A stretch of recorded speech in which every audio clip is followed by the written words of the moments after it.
이스라엘의 지혜서 중에 하나인 탈무드에는 다음과 같은 이야기가 있습니다. 이 세상에서 가장 똑똑하고 현명한 자 누구인가? 모든 사람에게 늘 배우려 하는 자세를 지닌 자다. 그렇다면 이 세상에서 가장 강한 사람은 누군가? 자기 자신을 이기는 사람이다. 이 세상에서 가장 부유한 사람은 누구인가? 자기가 가진 것에 만족하며 감사할 줄 아는 사람이다. 돈만 많이 가지고 있다고 해서 부자가 아닙니다. 자기가 가진 것에 대해서 감사할 줄 아는 사람이 진정한 부자입니다. 현대인들은 이 감사의 부재로 감사 실종 증후군을 앓고 있죠. 경쟁의식과 바쁜 일과로 인해 서로 감사를 잊고 지냅니다. 감사하지 않으니 대신 미움이 생기고 감사하지 않으니 불평과 원망에 빠져들게 되죠. 자, 오늘은 맥추절을 맞이해서 감사절기 예배를 드립니다. 다른 때는 그만두더라도 감사절기인 이 절기 때만큼이라도 감사의 의미에 대해서 다시 한번 생각하는 시간을 갖기 원합니다. 이 맥추절의 기원은 오늘 본문 말씀인 출애굽기 34장에 나와 있는데요. 모세를 통해서 주신 십계명, 하나님이 이 시내산에서 십계명만 주신 게 아니에요. 성막을 짓는 방법과 모든 율법을 함께 내려주시는데 그 가운데서도 특별히 절기를 지키는 법, 이걸 의식법이라고 하는데 절기를 지키기를 원하시는 그 말씀입니다. 하나님께서 당신의 백성이 지켜야 될 종교적인 의무를 세 가지를 얘기했습니다. 1년에 세 차례를 꼭 올라와서 나를 만나고 가거라. 무교절, 맥추절, 수장절인데요. 우리는 하나님께서 지키라고 명령하신 그 절기를 지킴으로써 하나님께서 약속하신 축복을 받을 수 있습니다. 그러면 맥추절은 어떻게 지켜야 되느냐? 맥추절에 대한 또 다른 규절인 신명기 16장 10절과 11절에 보면 이렇게 지키라고 하셨습니다. 하나님께서 축복하신 만큼 하나님께 드리되 억지로 하지 말고 기쁨으로 드리라. 또한 잊지 말아야 될 것은 주변의 고아나 과부나 객과 같이 불행한 사람, 억울한 일을 당한 사람이 있거들랑 그들과 함께 즐거워하고 감사 찬송을 돌리며 지키거라. 이렇게 말씀하셨습니다. 자, 이처럼 하나님의 말씀 따라 절기를 지키면 하나님께서 우리에게 무엇을 허락해 주실까요? 겸손하게 절기를 지키는 자에게 세 가지의 축복을 약속하고 계십니다. 오늘 출애굽기 34장 24절만 가지고 제가 말씀드릴 텐데요. 상반절, 중반절, 하반절 이렇게 말씀드릴게요. 먼저 상반절. 내가 열방을 내 앞에서 쫓아내고 그렇게 말씀하셨습니다. 승리를 약속하십니다. 열방이라고 하는 것은 그 이스라엘 백성들이 들어가야 되는 그 가나안 땅의 원주민을 말하고 있습니다. 구체적으로 말하면 7 족속인데요. 헷 족속, 기르가스 족속, 아모스 족속, 가나안 족속, 또 브리스 족속, 히위 족속, 여부스 족속, 이렇게 7 족속이 살고 있었습니다. 하나님께서 그 땅을 허락하셨으므로 이스라엘 백성들은 들어가서 승리하고 그 땅에 정착할 수 있었죠.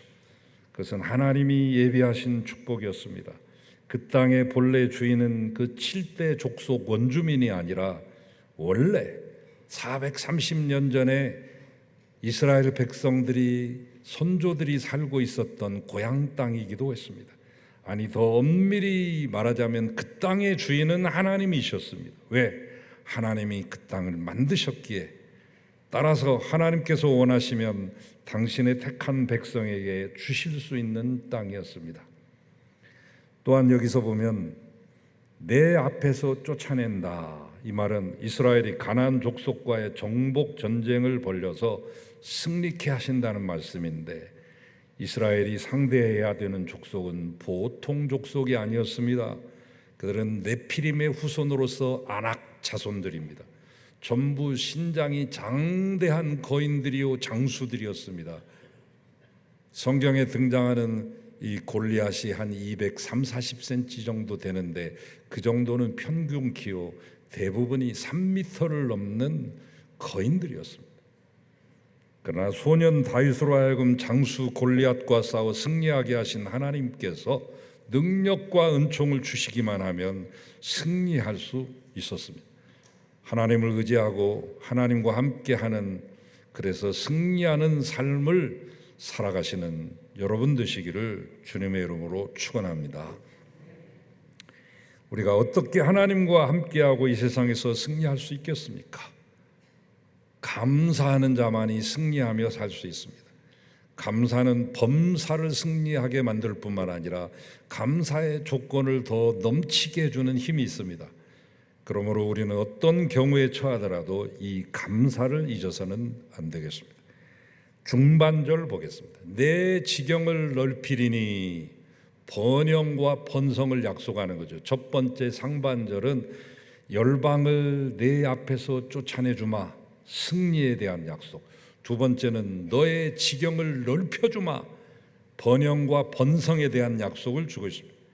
지경이 어디까지냐면 출애굽기 23장 31절에 보면, 내가 너의 지경을 홍해에서부터 블레셋 바다까지, 광야에서부터 하수까지 정해주마, 이렇게 말씀했어요. 구체적으로 말씀드리면 동쪽의 경계는 홍해고, 서쪽의 경계는 지중해며, 북쪽의 경계는 아라비아 반도이고, 남쪽의 경계는 유프라테스 강가. 어마어마한 땅입니다. 광활한 이 땅을 이스라엘 백성에게 허락해 주시겠다는 말씀인데, 그런데 그 뒤에 보니까 내 지경을 넓히리니, 이렇게 말하고 있습니다. 솔로몬 왕 때 비로소 그 약속의 말씀이 성취됩니다. 이스라엘의 국토가 나일강에서 유브라데 강까지 이르게 됩니다. 이스라엘은 이때 수많은 주변 국가 나라들이 알아서 무릎을 꿇고 알아서 머리를 조아리며 알아서 조공을 바치는 대국을 이루게 되죠. 하나님의 말씀에 순종하여 절기를 지키면 하나님께서 번성의 축복을 주셔서 기업의 지경을 넓혀주시는 것입니다. 여러분의 사업도 번창하게 되기를 주님의 이름으로 축원합니다. 원망하는 사람은 패자요, 감사하는 사람이 승자입니다. 다시 말해서 감사의 시작은 축복의 시작이며 불평의 시작은 저주의 시작입니다. 그런데 오늘날 많은 사람들이 감사하지 않으므로 은혜로 갚지 못합니다. 원망과 불평과 부정적인 삶에 빠져서 자멸하는 사람들이 얼마나 많이 있습니까? 그러므로 우리는 작은 일이나 큰 일에 있어서나 감사의 조건을 찾아내야 됩니다. 감사를 시작할 때 축복이 시작되고, 감사를 통해 더 큰 하나님의 은총이 나타나기 때문입니다. 마지막으로 하반절 보겠습니다. 네가 매년 3번씩 여호와 너희 하나님께 보이러 올 때 아무 사람도 내 땅을 탐내어 엿보지 못하게 하리라.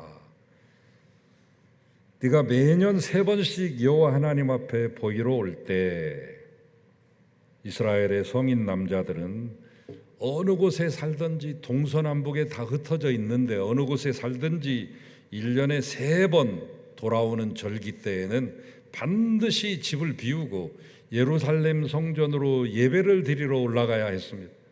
그런데 문제가 있습니다. 그들이 그 집 비운 사이에 도적이 들어오거나 적군이 쳐들어와서 재산을 쉽게 빼앗아 갈 수 있었기 때문이죠. 하나님께서 그들이 예배를 위해 집을 비운 동안에는 그런 위협을 막아주시겠다 약속했습니다. 우리가 하나님을 위하면 하나님도 우리를 위하십니다.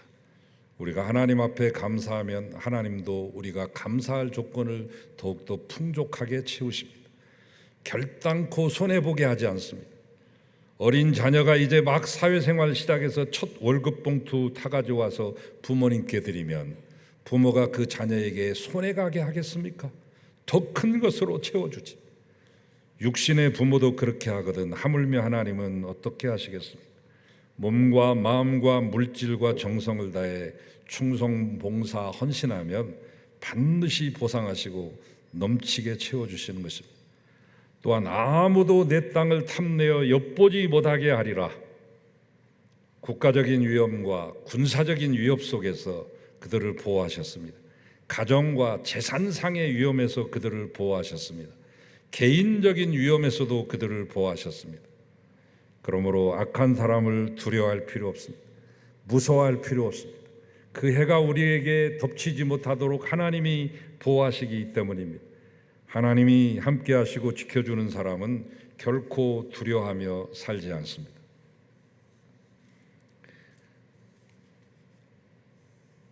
제가 목사 수련생 때 전도사 때죠. 서울 성남교회 출석하면서 예배를 드렸는데 그때 일부 성가대가 필요하다고 담임 목사님이 말씀하셔서 제가 급조해가지고 저하고 저 성북교회에 계신 육순종 목사님하고 저 서남교회 담임하시는 이사장직 하셨던 박유철 목사님하고 목사님 아들 장신대 성악과 다니는 목사님 아들하고 4명이 급조를 해서 사중창으로 이제 찬양을 대신해서 몇 주 동안 하다가 계속해서 기도하던 중에 성가대원들을 모아서 한 50명을 모았습니다. 그 지휘를 제가 부득이하니 제가 모았으니까 제가 할 수밖에 없었는데 부족한 제가 하는 중에 한 분을 잊지 못합니다. 엘토 파트를 하셨던 권사님이신데 50대 후반 이제 60대 진입하시는 그 연세쯤 되셨던 것 같아요. 하루는 우리 일부 성가대를 당신의 집으로 초청을 하셨는데 저는 살면서 그렇게 멋지고 아름다운 집을 본 적이 없습니다. 강남의 큰 아파트도 가봤고 목동의 2층 아파트도 가봤습니다. 평창동인데요. 그때도 시가가 상당했는데 지금으로 따지면 한 150억쯤 되는 그런 집이었던 것 같아요. 거기에 여러 가지 호화찬란한 것들 다 놀라기도 했지만 더 놀란 것은 이 양반이 혼자 사시는데 남편이 일찍 돌아가셨어요. 혼자 사셨는데 그 집을 절대 문을 잠그고 가지를 않으세요. 밖에 있는 문도 안 잠그고 안에 있는 문도 창문도 일체 잠궈본 적이 없이 살았다고요. 어떻게 누가 와서 도둑질 해가고 누가 오면 어떻게 하냐. 염려할 것이 없다고. 난 항상 문을 열어놓고 산다. 하나님이 지켜주시니 두려워할 것이 없다라고 말씀하시는 그 권사님의 용감한 모습을 보고 감동을 받은 적이 있습니다만 바로 이 말씀이죠.